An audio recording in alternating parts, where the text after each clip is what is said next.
So if you want to follow along with the slides on your computer, on your phone or whatever, that's where they are.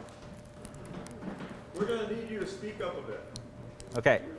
So the slides are there. This is going to be a slightly more technical talk. So the slides are there so that you can pause on your own and check stuff in case it's not clear or in case I'm going too fast or whatever. So this talk is not going to be at all about any sort of machine learning stuff, though it would be interesting to see how machine learning techniques could be applied to this. I imagine that there are some fun ways. So real quick, that's me in case you're curious, but I'm not going to tell you anything about me. I'm just going to tell you about this. This is kind of an old school technique for generating natural language sentences from logical inputs, from logical representations of meaning. It's very popular these days to use fancy versions of what ultimately are finite state machines, only instead you do it with neural representations and you call it deep learning, and it's much more magical that way.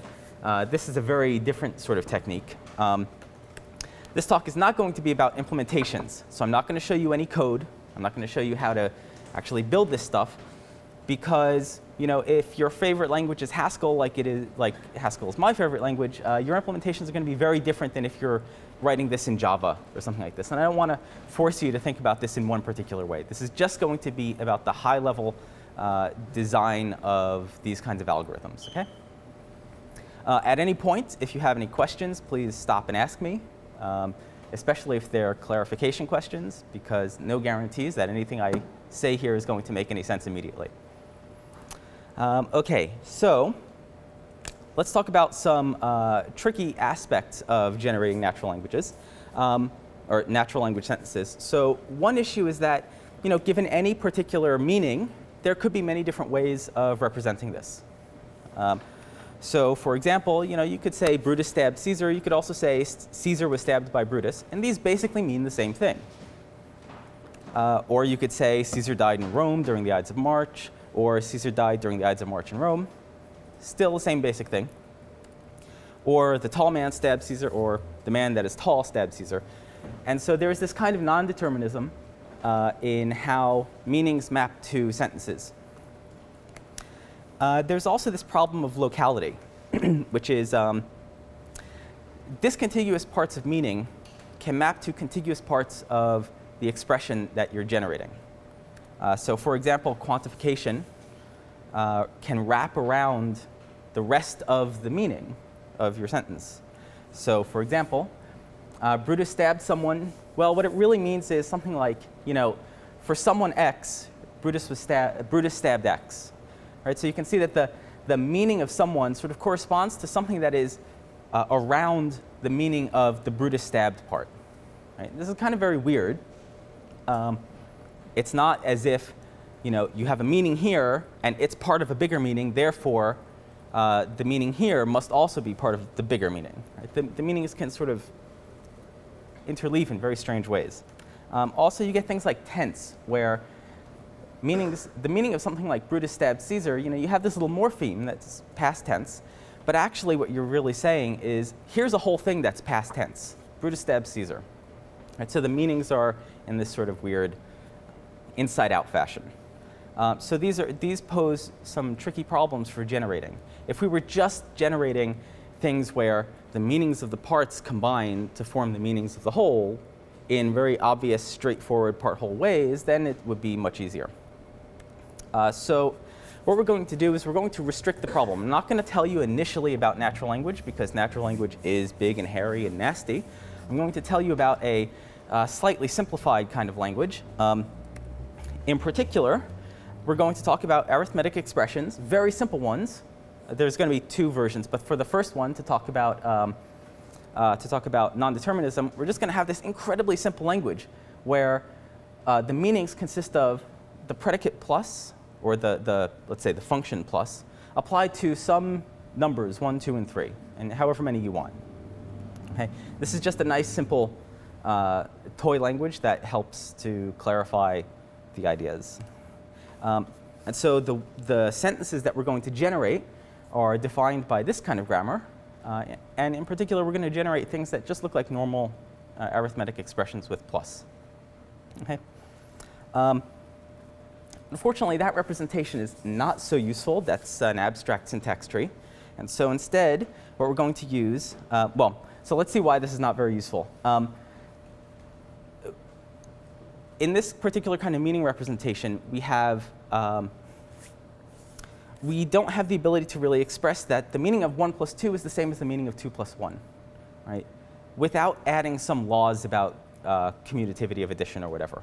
Okay, maybe that's something that we want to actually not incorporate in our grammar, but in this case, we are going to say that the meaning of 1 plus 2 and the meaning of 2 plus 1 should in fact be the same.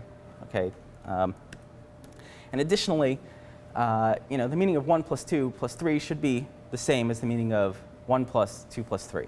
Again, this is just for the example to help illustrate the non-determinism.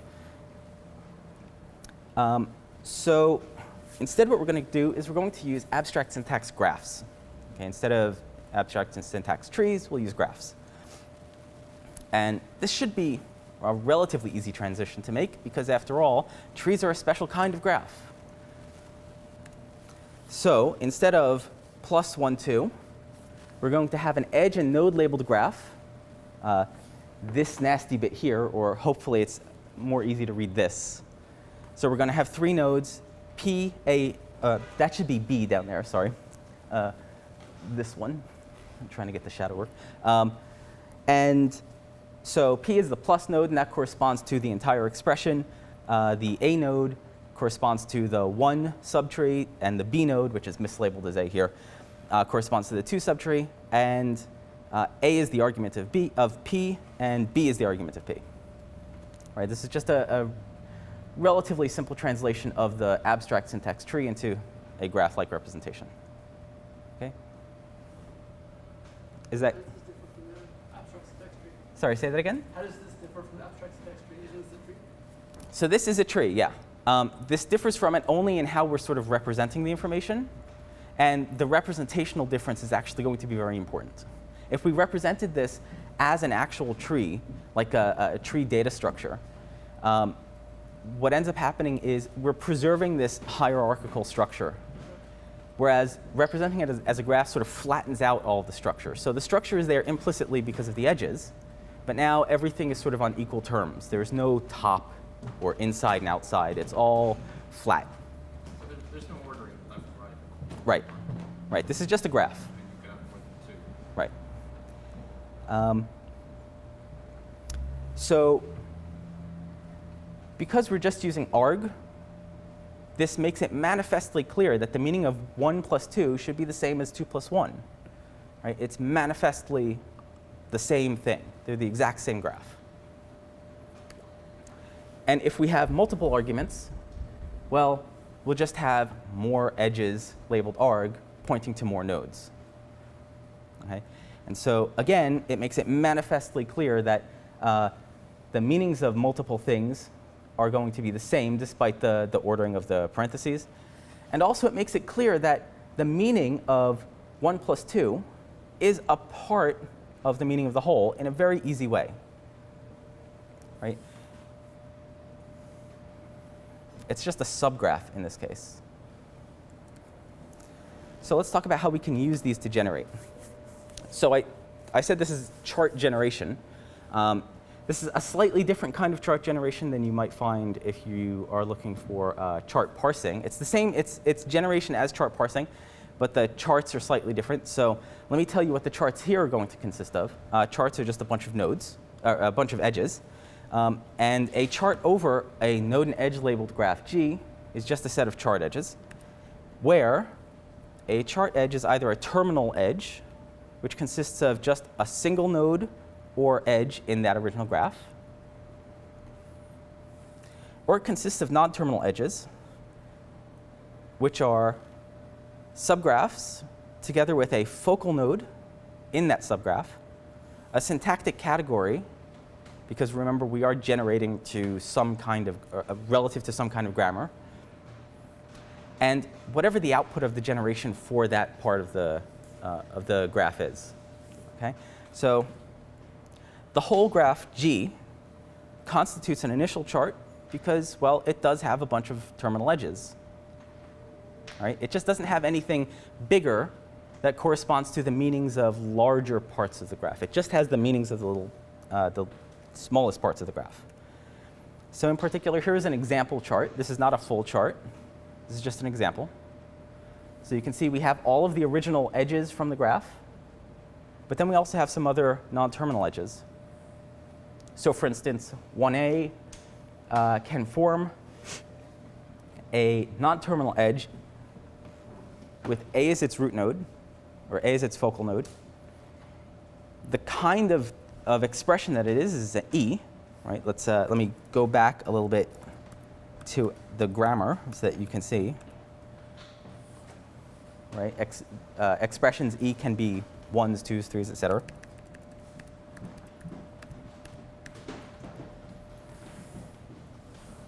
And the output of the generation for that part is just 1. Similarly, for the node B, the output for that would be maybe 2. And for this big subgraph in orange, we can have two different non-terminal edges in this chart, namely the edge that has P as its focal node.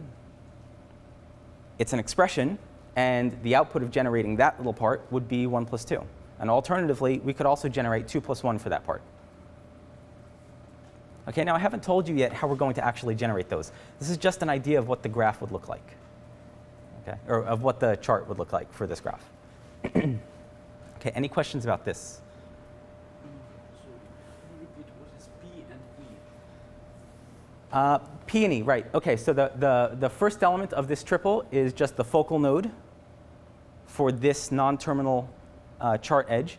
And E is just the syntactic category that this is. Right? So in this case, we're generating an expression E according to that little arithmetic expression grammar earlier. And so we want to know it is, in fact, an expression rather than a number or something else like that. Right? And the output of generating that subgraph is 1 plus 2, maybe. Or 2 plus 1, depending on which choice we make. There was a question back there, yeah? Hopefully not too naive. Difference between your use of the word graph and use of the word chart. Charts can be seen as a kind of graph. The question was, what's the difference between charts and graphs, I was asking. Yeah. But I'm wondering how you're using the word chart. Yeah, chart in this case is just a particular kind of data structure that's relevant for chart parsing. You could implement it as a graph. It's useful, I think, to just keep them conceptually different with your to keep them conceptually different, because a chart in this context serves a role in the generation or parsing process. Okay, so the chart here is just going to be a bunch of information about subgraphs and how they can be generated into textual representations or parse trees or whatever. Okay, so that's an example of a chart with some, but not necessarily all, of the non-terminal chart edges that we would use that we would produce during generation. So are these 4 charts? This is just one chart. So this chart includes many, many edges. It includes all of the black edges, right? The nodes, and the chart and the graph edges underneath it. Those are individual chart edges. But also these color ones correspond to non-terminal edges. They're sort of phrases in a sense, right? Whereas the individual, so this and this would be terminal edges that correspond to labeled nodes, and this is a terminal edge that corresponds to a labeled edge in the original graph. And that original graph is the meaning. So what we're doing is we're laying on this extra information that represents how parts of the meaning relate to parts of the sentence that has that meaning. Right? So this part of the meaning corresponds to this part of the sentence, or the arithmetic expression. Okay? Okay, so in order to parse, you need some grammar rules. right? Because, well, that's what parsing is. You take a grammar and some input, and you produce some parse output. Yes, there's a question here. Could you back it up a little and tell us the motivation? I mean, what does this buy you over ASG? Like, ultimately, what are you trying to do, and how does this buy you anything over an ASG? Over Over a tree. Like, an n-array tree, which can have more than n children. Because ultimately, when you get to multiplication, division, and subtraction, and exponentiation, you're going to need. yeah, so these are just toy examples. You probably wouldn't actually want to do this sort of thing with plus. This is just a toy example to simplify, because if I gave you examples with natural language, then I have to tell you a whole lot more than just the techniques that are relevant.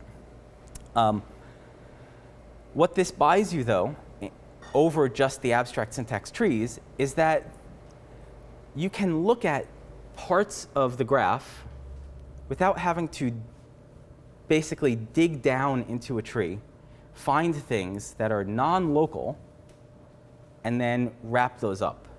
So we'll see. Perhaps the second example will make it even clearer. It gives you partial parsing. I don't want to say that, but let's see.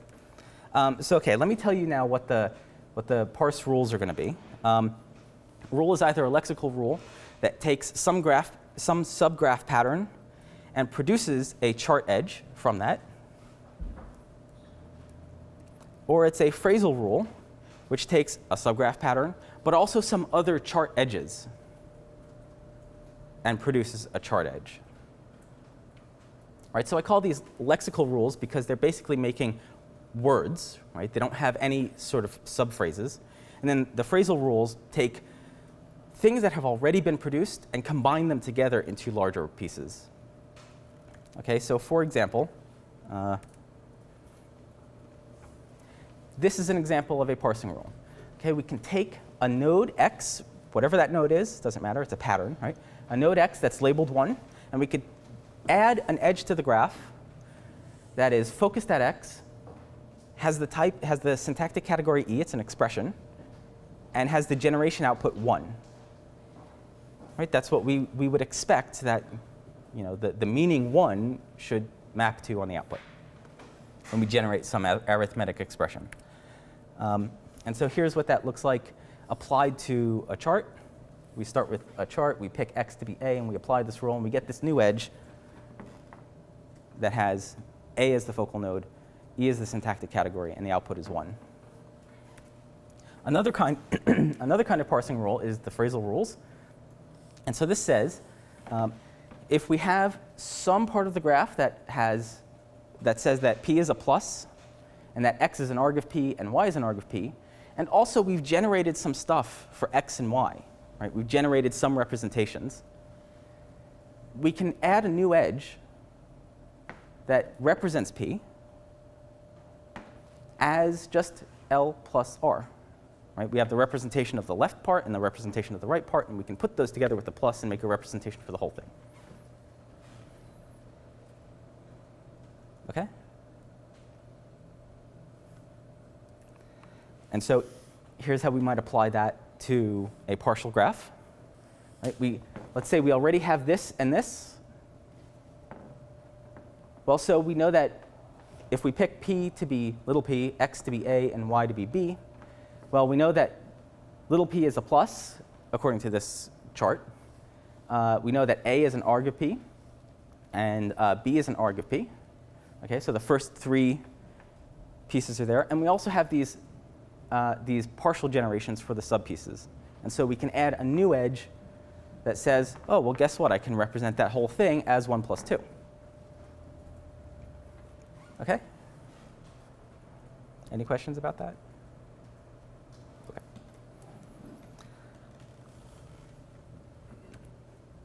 So one thing you might sort of wonder is, well, is it okay to reuse parts of the graph, especially the edges? Because we wouldn't want to take this and combine them to produce 1 plus 2 plus 2 plus 3. That's not the right thing, right? Because now we're adding things together too many times. So in this case, well, we probably don't want to use we probably don't want to reuse parts of the graph. Okay, so in certain contexts, such as this, it might make sense to say that anytime we combine two edges, they have to have completely non-overlapping subgraphs that they're associated with. Okay? For natural language, this might not be true, or it might be. It depends. Okay, that's something that you'd have to look at. So what we've done here is we've basically generated some outputs just by applying parse rules to a graph rather than to a string as input. Okay? And the way that we did this, or the way that we would do this fully, because really I just gave you some rough ideas of how to do this with the parse rules in the graph. The way you do this fully is you keep applying rules until there's nothing left to add.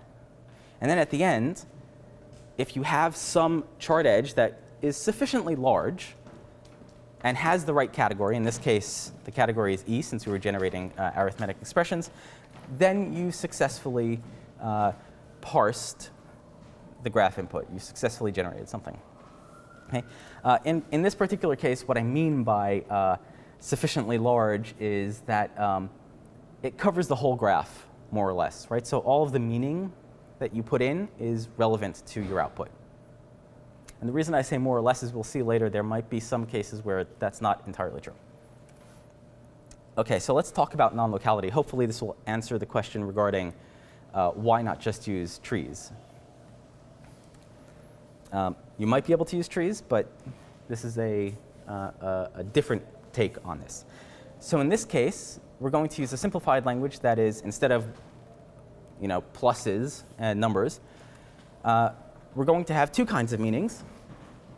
We're going to have an atomic proposition that says some number is less than some other number. And these numbers can be variables or they can be number literals. And we'll also have some kind of quantified expression. In particular, there exists an x in some specified set of numbers such that some proposition holds. Okay, and that proposition, of course, can use the variable from the quantifier. So for example, 1 is less than 3, perfectly good proposition. There exists some x in 1 and 3 such that 2 is less than it. That's another perfectly good proposition. And a third example would be there is an x in 1 and 3 and a y in 2 and 4 such that x is less than y. And that's also a perfectly good proposition. Those are the meanings. And so the kinds of things that we will generate with these will look kind of similar. In particular, we'll have numbers, and we'll also have, so we'll have numbers, and then we'll also have statements about less than stuff, right, about ordering. But we're going to add this sort of weird kind of number here. It's really strange, right? And what this means basically is, this means one of these numbers, right? And that'll give us sentences like this. 1 is less than 2. 2 is less than some element of 1 and 3.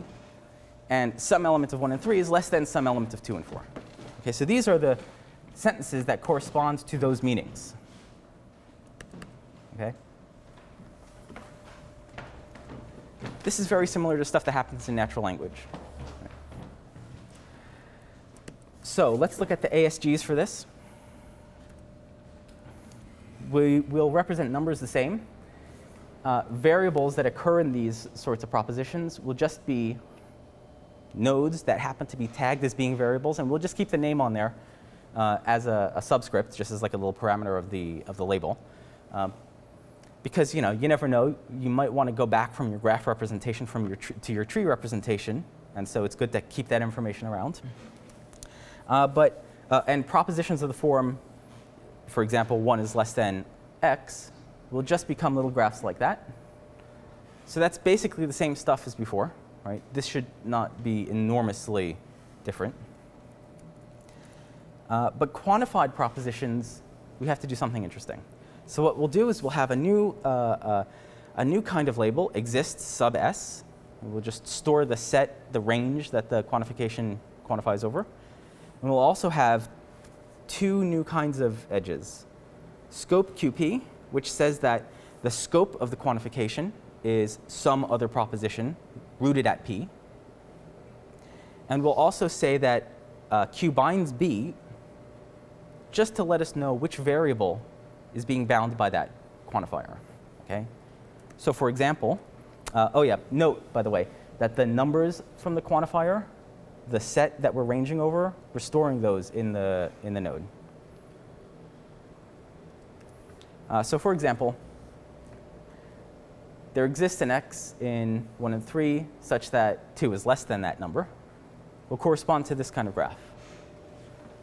Okay, we have, this is the correspondence of 2. This is the correspondence of x. This part corresponds to this part of the meaning. And then the quantifier just has a node for the whole quantification, and then it says what the scope is, namely this part here, and also what variable we're binding. Okay? Any questions about that?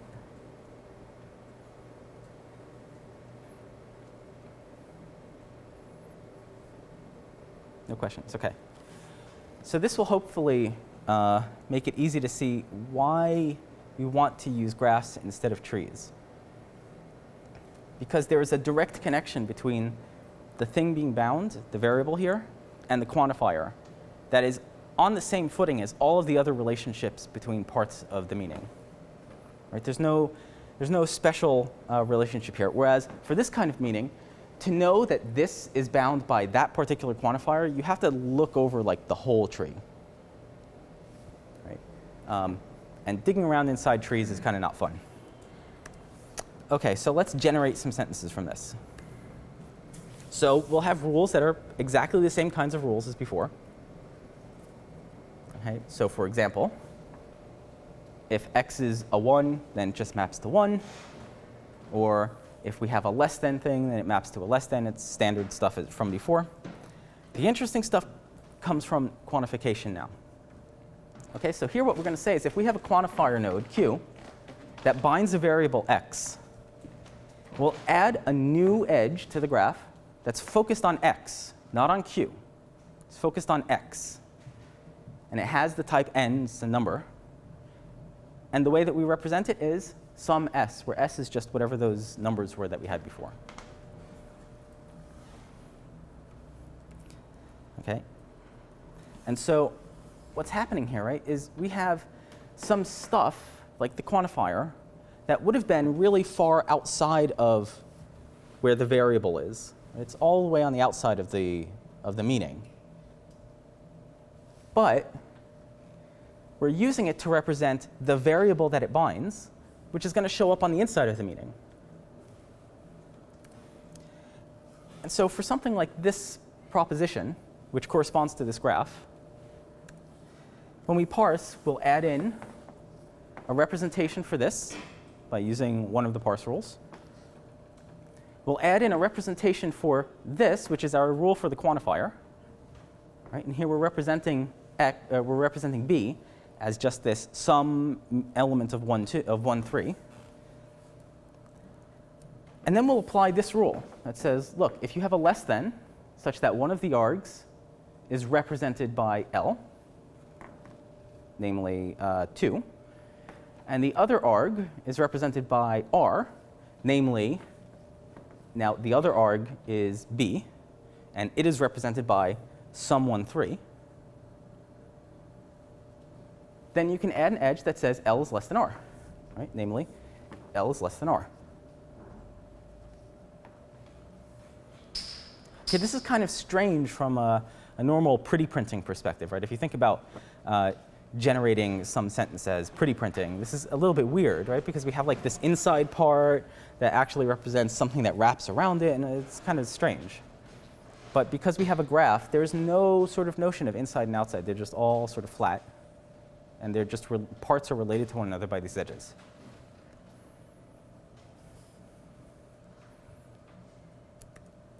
Okay. Now you might be wondering, well, what the hell happened to scope? Right? Because I said earlier that we're done parsing if we've got an edge that covers the whole graph, and we haven't used scope at all. Right? Well, Scope here is really not relevant for generating, at least when we're talking about natural language, right? Because if we're going to be stuffing these quantifiers down into the position of arguments, right? This is an argument of the predicate, right?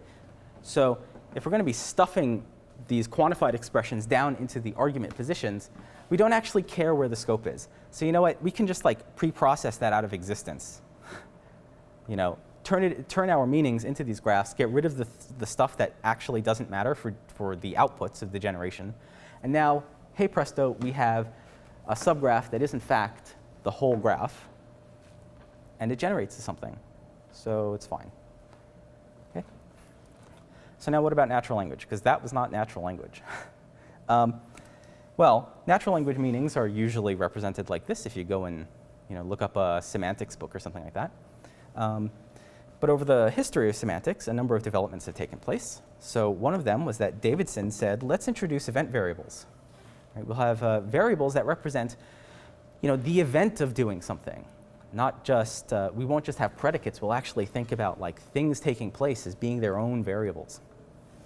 And then Castaneda came along and said, what if we actually separate out the arguments into their own little predicates, right? So we don't just have stab E Brutus X, we'll have stab E and also the subject of E, by the way, that was Brutus, and the object, by the way, that was X. This is looking a little bit more like the graphs that we had. There have been various other proposals that pull out things like proper names into predicates like this. Now we're really looking like those graph representations. And so the only thing left is to make the quantifiers themselves conform to that representation as well. Right, and there we have a perfectly good representation of the meaning Brutus stabbed someone. And all we would need is some parse rules like this. Right? So if something is a Brutus, then we can represent it as a noun phrase that has the string Brutus as its output. And if there is some quantification, that's an existential quantification, and it binds some variable, well, we can represent that as a noun phrase that has the output someone. And if we have some event of stabbing, we can represent it as the transitive verb stabbed. And if we have some event that's represented as a transitive verb and some thing, X, which is represented as a noun phrase, and guess what? The thing represented as a noun phrase is the object of the thing represented as the transitive verb. Well, we can form a verb phrase. And if we have a verb phrase and something that is the subject of the event that is represented by the verb phrase, and that thing, by the way, happens to be a noun phrase, we can stick them together to form a sentence. And if we apply these rules, well, we'll just magically, or hopefully not magically, generate sentences like Brutus stabbed someone. And this scales to whatever sort of thing you want to parse. Parse. In this case, generate. Whatever kinds of meanings you want to generate from. Okay? So, are there any questions about the big picture of this? Yes, they're in the back. So all of these rules are handcrafted. Is there maybe like an open source ontology with all these rules so you don't have to sit and write them? Okay, so the question was, these rules are handcrafted. Is there an open source version of these rules, or do you have to make them all yourself? Some of these rules you can get from things like the grammars that you find at Stanford. So the Stanford parser, for instance, has rules like this. At least it has the syntactic components. The semantic components, as far as I know, there's no open source stuff for this. Maybe the categorical grammar, the combinatory categorical grammar people have something that can be transformed into this. That I don't know about. Unfortunately, semantics is one of these domains where there's no good open source resources. That's just an unfortunate fact about NLP. Part of it is that most NLP tasks don't actually need semantics of this sort. Some tasks do, but some don't. And the tasks that do, usually people just write everything by hand. That's an unfortunate fact about the world of NLP. I mean, if you're doing spam detection, right, you don't need this. But if you're doing spam detection, that kind of NLP, you might be able to get away with almost nothing. Like some of the early spam stuff was just word counts. You know, and there's more advanced stuff that has been done lately, but you don't need full semantic representations necessarily. Yeah, I was just thinking in the context of a chatbot. Like if I was going to build a chatbot, I would probably have to spend a very significant amount of time writing out these semantic rules. Yeah, so for a chatbot, so what I didn't mention previously is that these representations can sort of, the meaning representations can sort of be, well, whatever you want, right? So you don't necessarily have to use linguistically informed semantic representations. You can pick something that is specific to your task, and then it's going to be much easier for you to map from, you know, your representations to the rules, because you know exactly how these things correspond. But again, for like open source stuff, it would be really nice if these existed, but nothing does to my knowledge. I really wish it did. And if you want to help make such a thing, let me know. Questions? Yes? So I'm struggling. I always go back to the sentence, the fish is ready to eat. And you're looking at your aquarium or you're looking at your dinner. Mm-hmm. And so the context completely shifts that simple sentence. Mm-hmm. Can that context be modeled based on what you described, or is it within the variables themselves, the nouns, the verbs, etc.? Would your model still be able to extend into that context and make sense out of the two sentences? So fortunately, because we're generating rather than parsing, we might not need to disambiguate those. Presumably, we're going to start with a meaning that is only one of those meanings. And then we're going to have to pick a sentence that represents that meaning. And if the sentence happens to be a sentence that you can use to represent some other meaning, well, that's okay. Because we didn't ask to generate a unique thing. We just asked to generate some particular sentence that represents it. But context can indeed be very important. And so you can make your semantic representations as rich as you'd like to represent whatever information you'd like. And so if you wanted to represent things like, you know, what objects have I referred to previously that are in the discourse that I could refer to by pronouns instead of by, you know, the fish? I could say it's ready to eat, right?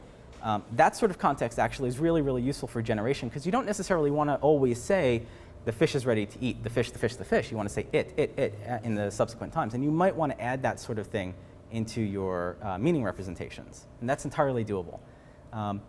But getting these collisions is actually not really a huge problem, because, I mean, after all, that sentence is a sentence of English, and so it ought to be possible to generate that sentence.